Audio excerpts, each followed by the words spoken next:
And welcome to this Intelligence Squared election special with me, Jonathan Freedland. We are recording on November the 3rd, election day itself, for what is set to be a historic election, really, for not just the United States, but I think the entire world. It seems to me the entire world is biting its nails and watching this election.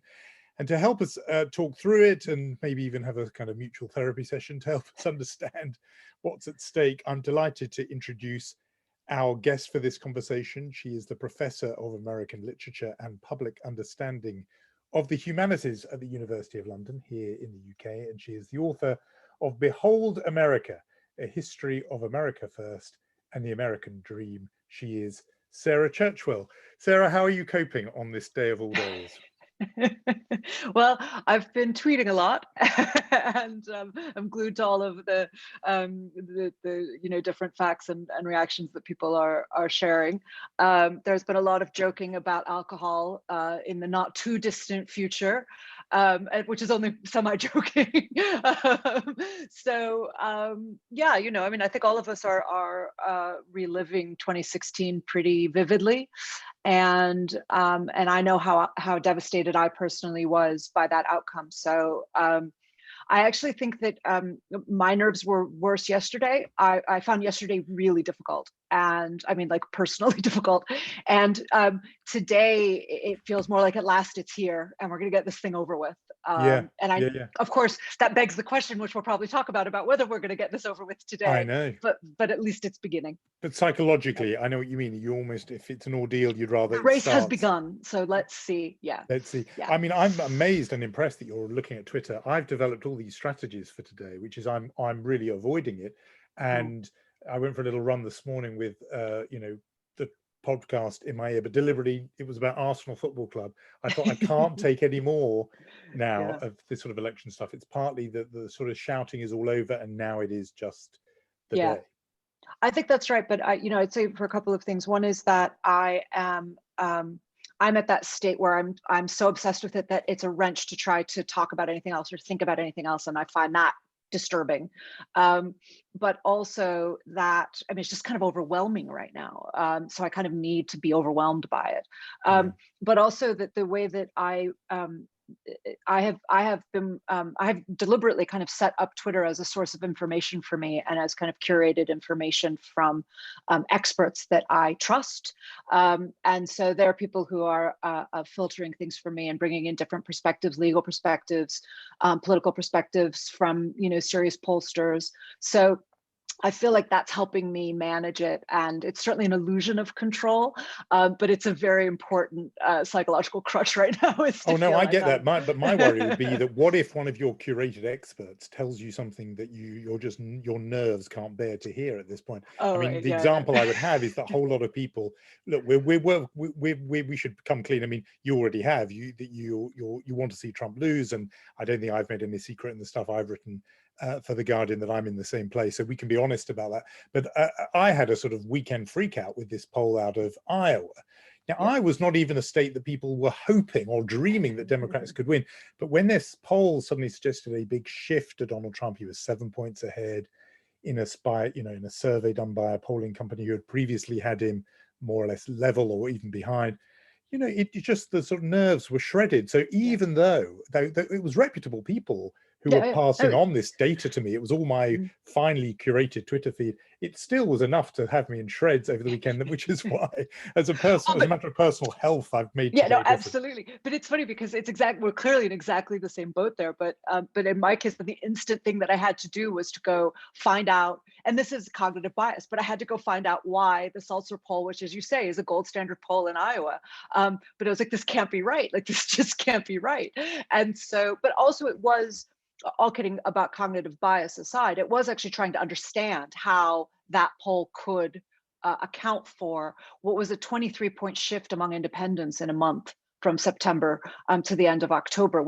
So there's a part of that at which we all just as observers on our own judgment, have to go, we either buy a 23-point shift among independents or we don't, and we recognize that polls are predictive mechanisms but not absolute, and all of those things. So it was kind of like finding all of the mechanisms that would enable me to cope with that particular poll. Absolutely. I mean, with you, it's interesting because your field is American literature, and of course it does range wider into American society, but you're not a psophologist, nor am I, and yet suddenly you can go right into the weeds there about kind of polling methodologies. It's something about this contest that has sort of it's made psophologists of all of us as an outlet, really, in a way, for neurotic energy, don't you think?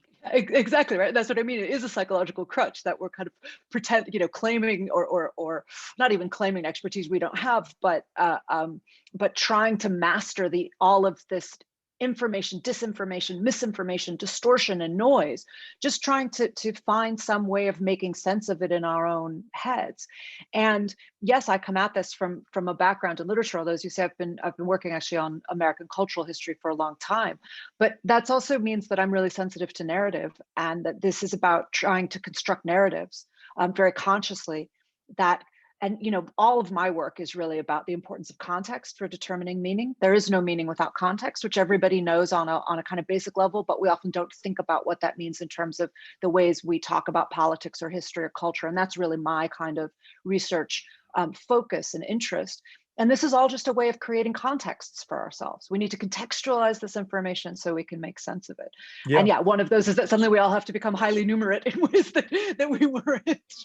Oh, absolutely. No, I think that's the point, is that people who previously didn't have to drill into this level of detail have, and people like you are now, fully expert in the situation. Let's talk about election night as we both go into how you're yourself going to plan it. I mean, what for you, have you decided in your mind what the kind of key moment is that once you hear that, then you kind of know what's going on? And we should say that it's an odd kind of election day because close to 100 million Americans have already voted as we go into it. It's not as if we can say this is the moment. It's already been the moment for weeks. But do you have, in terms of when the moment, the broadcast, first of all, which broadcast are you going to watch? What for you is the key hour? Are you going to sleep before or afterwards? Just talk us through your election night plan.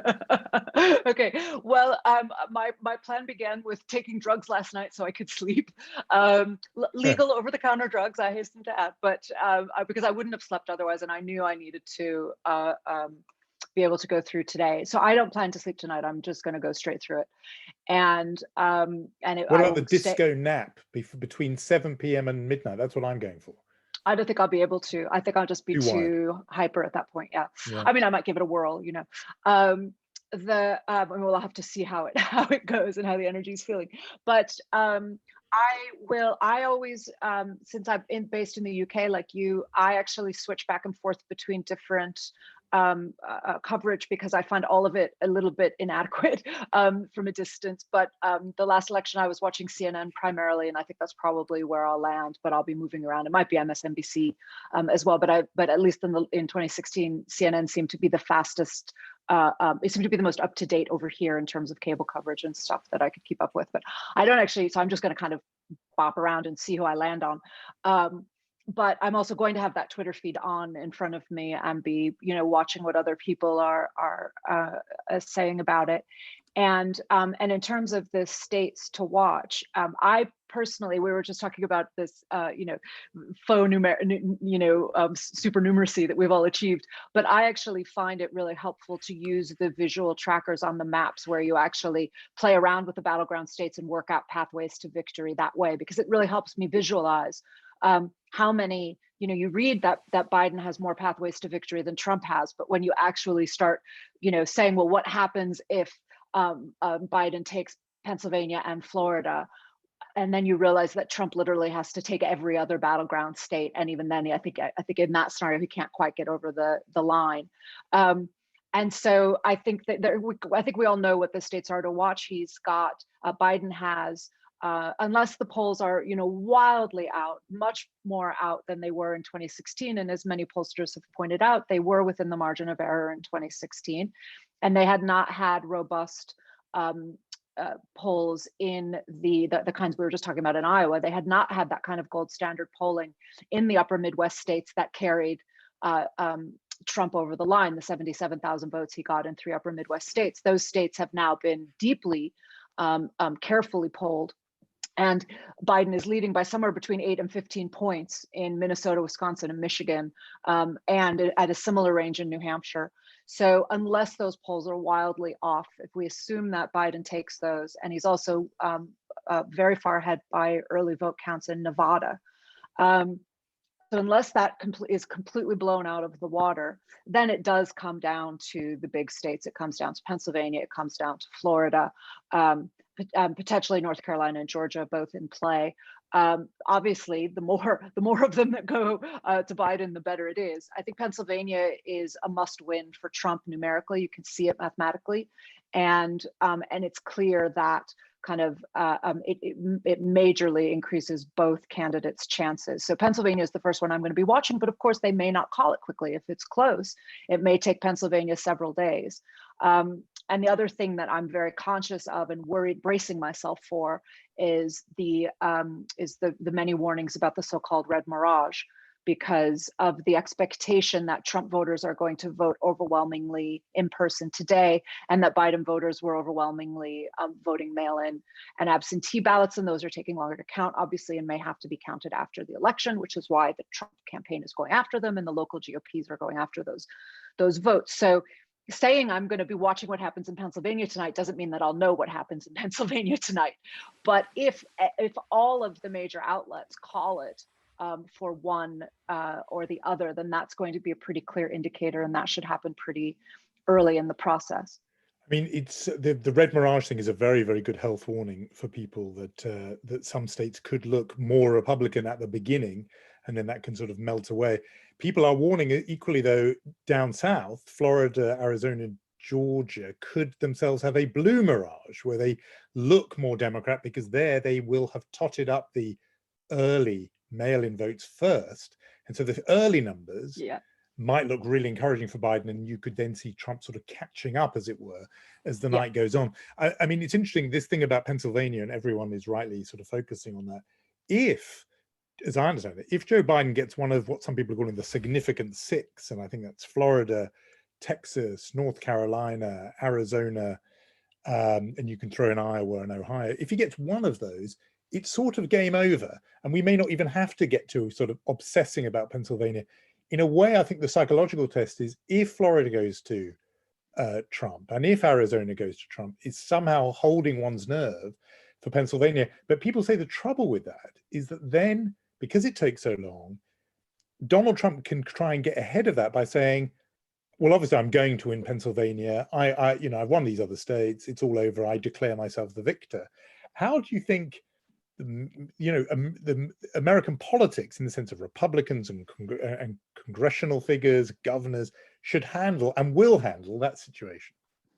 Well, how they should handle it is very different from how they will handle it. I think very, very clearly they've made their position on this all too clear. So you're absolutely right. That's exactly what he'll try to do. For me, in many ways, the worst case scenario is not even Trump having a clear win, although that would be a terrible scenario from my point of view, but is a knife edge where the results look like, and there are, again, just sticking with those battleground states, there are distributions of those states where, you end up with Trump at 269 electoral votes and, Biden at, 271 or something. And so it's basically a dead heat. And I think in many ways that would be the worst possible outcome, because all of those divisions will just get fomented. And because what it will do is it will start to normalize the idea that which Trump has been trying to do, to normalize the idea that American elections are decided in the courts. But American elections are not supposed to be decided in the courts. That is not what should be happening. And so to get to these battleground positions of, as I say, of it really being balanced on a knife edge, we saw what happened in 2000 with that. We saw how bad that was for the country. And in my view, that damage has continued to divide the country, and the consequences of it are very real. I mean, there are not enough people, I think, are aware, particularly in Europe, that both Kavanaugh and Amy Coney Barrett were judicially advising the GOP in that Florida recount in 2000. They have had a political position that is pro-GOP for those 20 years, and they helped convince the Supreme Court that it should halt the recount in Florida. I think I read somewhere the consequences are real. I think I read somewhere that it wasn't just Supreme Court Justices Brett Kavanaugh and Amy Coney Barrett, but John Roberts as well. So it was Roberts too. It was all three of them. All three of them, yeah. So he's now in a different place and is seeming to occupy sort of now a kind of centrist swing vote position potentially. But you're right; they all have that amazing sort of mud on their boots from the Florida battle, and yet we're asking them potentially now, to play referee. Just to take a step back for a second, I have been in my journalism, and we both have, I think, in this conversation, been working on the assumption that this is an absolutely pivotal election for the United States and maybe for the wider world. And I just want to sort of substantiate that a bit. I mean, anybody who's covered American elections knows that the candidates always say this is the most important election of my lifetime and your lifetime. My sense is that it is this time. It's not just rhetoric, but let's hear you make the case for why this is. First of all, let's do with America, and then we'll get on to the wider world. Okay, yeah, absolutely. Look, I think there's no question that it is, and I would argue that there is a strong case to be made that it's the most consequential presidential election in American history since 1796. And what happened in 1796, of course, is that George Washington decided not to run for a third term and to step down in order to establish the peaceful transfer of power, in order to establish that the presidency was not a monarchy. Since 1796, we have never had a president who didn't accept that principle until now. During wars, people would say this is as consequential as Lincoln's reelection in 1864. Yes, but Lincoln's opponent in 1864, the Democrat McClellan, accepted when he lost. And so, we can argue consequential elections. 1968 was incredibly consequential. 2000, as we've just said, was incredibly consequential, not just for the United States, but for the world. You just have to pause and imagine what world history would look like if Gore had become president instead of W, right? The consequences for climate change are enormous. The consequences for the Middle East and for the refugee crisis and many of the things that we're dealing with right now are enormous. The ways in which the so-called war on terror, well, first of all, they wouldn't have called it a war on terror. And from there on out, the ways in which 9/11 would have been responded to in different ways. So it's almost unfathomable how different everything would be and how consequential that election turned out to be. So I'm not saying there haven't been other majorly important elections in US history, but this one is unique in that regard. And it is unique in that for the first time, we do not have a presumption among both the president and his administration and among the American electorate that the outcome of the election will be peacefully accepted, and that the loser will congratulate the winner, and that goes for the losing side of voters as well as the winning side of voters, and then we will accept the outcome and move on. I found I was doing some research actually about something else, but looking into newspaper coverage in 1936, and I stumbled on this kind of fascinating article about from the American press about Roosevelt's reelection in 1936. And it actually said, everybody's so worried about FDR's election and Democrats and Republicans. And then this editorial said, but at the end of the day, we will all, and it was exactly that language, said, we will all congratulate the winner and we will move on. And then he said, and the moment that ceases to happen, the United States will cease to be a democracy. And I read that a couple of days ago and I thought, well, there it is, from 1936 saying this is the key to democracy. And this is the first time that we've had an administration that was absolutely refusing to adhere to that principle. Now, will all of the GOP refuse to do that? That remains to be seen. What will the Senate do? I don't know. I don't know what McConnell would do in such a situation, but I don't trust him as far as I can throw him. Certainly, the evidence of what he's done so far is that he has absolutely no sense of principle to the Constitution. So, and just tell us again, who was it in 1936 who issued that warning that if we don't? It was an editor. I actually tweeted it, and I'll have to look it up. It was a local editorial. I want to say it was like in Wisconsin or something. But what this goes to is the notion of losers' consent, and that is actually a crucial, perhaps as you've just suggested, the crucial aspect of a democracy, that consent of the loser. And one thing, it's interesting how this has been normalized. the one thing everyone is not expecting tonight, and people are not holding their breath for, is a concession speech from Donald Trump, even if it is a massive landslide, unambiguous win for Joe Biden. Nobody believes that Donald Trump will pick up that phone and call Joe Biden and then tell his supporters, I wish the new president-elect luck. That's not going to happen. Not going to happen. It's not conceivable. So that's, you know, that's part of the reason we started by saying that, you know, my nerves were worse yesterday. And part of what made my nerves yesterday so bad was that I tried to imagine Trump just not even conceding, and certainly not graciously calling anybody, but just admitting that it was over and that he'd lost. And you simply can't conceive of it. It is inconceivable that Donald Trump, who we have watched closely for 4 years, would do that. So I found myself, you know, kind of taking refuge in, I mean, you know, he has said at some of his rallies over the last few weeks, he has said things like, you know, can you imagine if I lose, I'll have to leave the country. So I find myself thinking that he's actually more likely to scuttle off, you know, a bit like the end, for those of you who know Philip Roth's Plot Against America, when Lindbergh just kind of flies away. Yeah. That I find that more conceivable, that he would literally just get on a plane overnight if it's clear that he's lost, and if the Republicans call him up, you know, behind the scenes and say, you know, game's up, it's over, you've lost, than him actually standing up and making the speech. I think he'd just run away. I mean, this breaks one of my vows, which is not to allow myself to imagine this scenario, because it's sort of I don't want to jinx it and it's getting too far ahead now. But it is a fascinating thing. There is a 3-month transition period in the US system, and it's very hard to imagine, you know, the text I always think of here is the letter that George Herbert Walker Bush left on the desk of the incoming president, his successor, Bill Clinton, which is it's a genuinely moving note. It's a very short note, but he says essentially, you're my president now, and I'm going to be rooting for you to do well. Your success is our success. The idea of Donald Trump writing that note, I can't even conceive of it.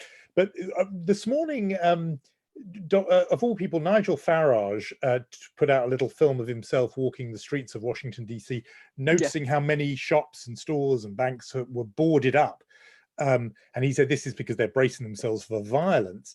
If Donald Trump were to lose, and if he were to not give the concession speech, which we've both said we don't expect, what cue does that send, and what would be the reaction, do you think, among his supporters? And I'll just slip in there that image a lot of us saw this week of the Biden-Harris bus going through Texas, being essentially like a scene out of that early Steven Spielberg film Duel, you know, being kind of driven off the road.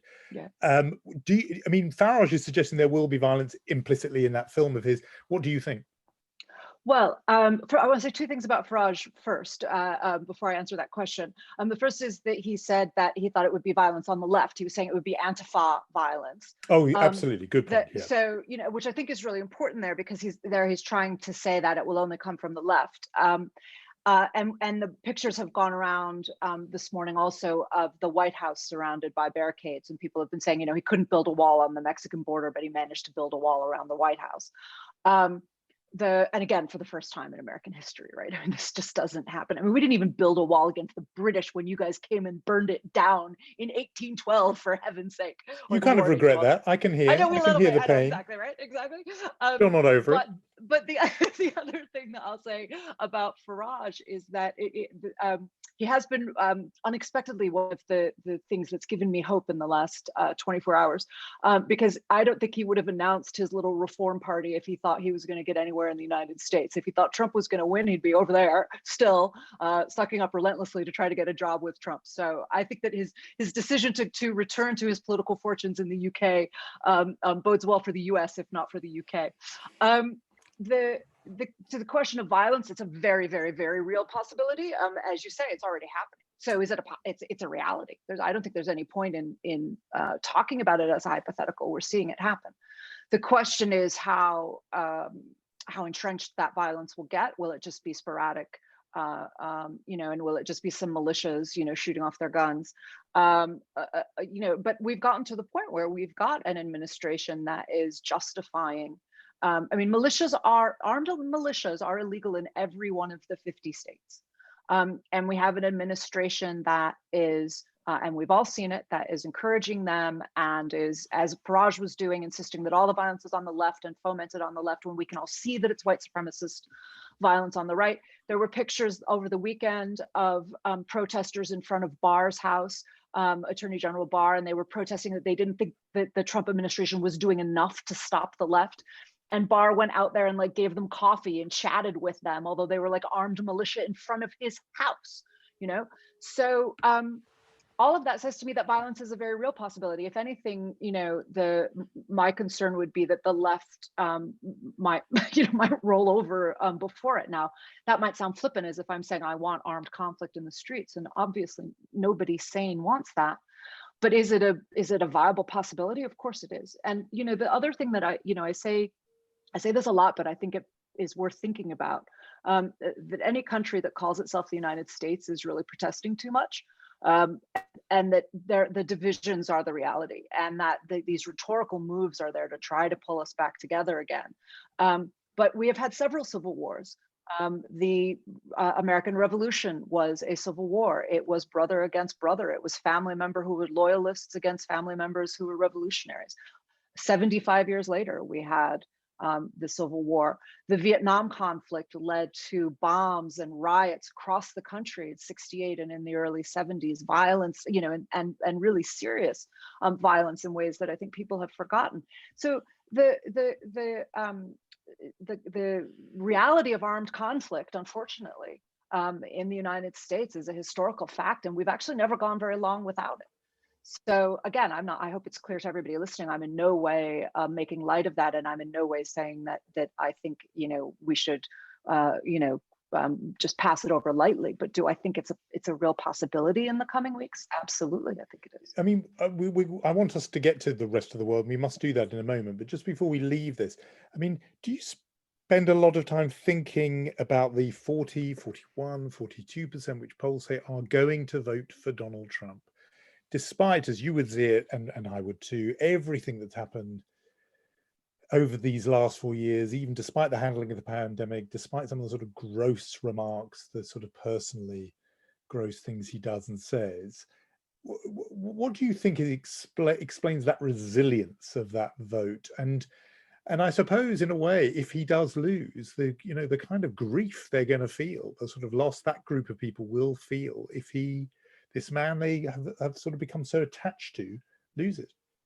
Yeah, I'm afraid. I mean, this might make me sound callous and unfeeling. I'm not going to spend a lot of time worrying about their feelings.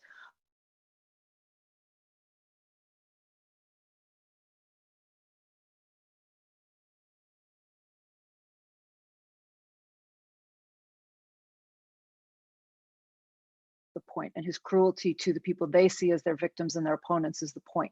So those people who relish that cruelty, I'm not actually going to spare them much compassion. Now, that's a different thing from thinking about how we as a democratic polity need to try to come back together. And I think we do need to try to find common ground. We absolutely have to rebuild. First, we have to just outvote them. The thing is they're a minority, right? So that 42%, so at the moment, we're in a minoritarian rule position, which is just untenable for anything that calls itself a democracy, but particularly for such a large one as the United States. It simply just disenfranchises too many people, and in a very dramatic way, right? So that the policies of the current GOP are wildly off track with the voting preferences of the vast majority of the American electorate. So things like gun control, abortion, reproduction rights, the big hot ticket issues, healthcare. Those are the Democrats' positions on those issues is very, very much in track with the vast majority of the population, and the Republicans are outliers. So, the democracy is not going to hold if you don't have a representative government that actually represents the views of the people. So I think we have to get to that point first, where there is more of a matchup, where we're not in the situation where it's just the setup of the United States is an 18th century republic that is trying to act more like a democracy. So we've got to figure out from within ways for it to become more democratic in its representationalness, or whatever that word is, that representativeness. in its ability to represent a larger proportion of the American people. And then what do? We work on education, and we work on dismantling propaganda, because the thing that has held the 42% together is propaganda. There was we were talking about the polls over the weekend, and there was a really interesting New York Times 538 piece about the ways in which new voters are coming to that it's a new electorate, basically, because people who didn't vote in 2016, people who've never voted in their lives, old voters who are literally coming out for the first time. And then they were also interviewing some Trump supporters, of course. And there was one that just hit me where this woman said she was going to vote for Trump again because he never lies. And I just thought, you're dealing there with somebody whose willful blindness and their cognitive bias is so intense that they think that Donald Trump never lies, when he's told 22,000 lies while he's been in office. And there was some poll or other recently, that you'll know who it was, that found that he's literally the biggest liar in the world. Literally nobody has lied more than this man. And here's a supporter insisting that he doesn't lie. So until we get to the point where we don't have supporters saying that black is white and up is down and day is night, I'm afraid we simply have to outvote them. And then, as I say, we have to get back to trying to reclaim the common ground of factuality. That, sorry, go ahead. No, you go ahead. You've just concluded that. I think the point about factuality, right, is the point that that historians of authoritarianism and totalitarianism, it's the point that Arendt makes in The Origins of Totalitarianism, and she makes it again in her great essay on America, on the politics of lying, when she responded to the Pentagon Papers in the early 70s. And she basically says, you don't have democracy without shared consensual ideas about facts, and you need trustworthy people telling you what the facts are, because that's how your political system comes together. And that's clearly what is being deliberately damaged in the United States, and I would argue in the UK as well, but that might be another conversation for another day. That certainly is. Your point about the people saying he's honest really strikes a chord. When I was covering the campaign in 2016, and again actually interviewing Trump supporters earlier this year, they repeatedly go back to this point about him being honest. And either it's some psychological thing of saying, flipping turning his weakness into a strength, or I think it must be that on some level, the sense is that he's not truthful factually, but he's honest in the sense of the underlying truth. The underlying truth being that all these other people are evil and we're good, and that our country has been stolen from us. I think that must be what they mean. The very last thing, because we're all running out of time, is the wider world. Obviously people all over the world have become obsessed about this election. Is there something massive at stake for people who live in Lisbon and Liverpool and Lima in this election, as well as for people who live in Louisville or Lexington? How very alliterative. Yes. Yeah, I just pulled those out. I didn't plan that. It was good. It was I'm pleased. I'm pleased. Absolutely. I like a pattern.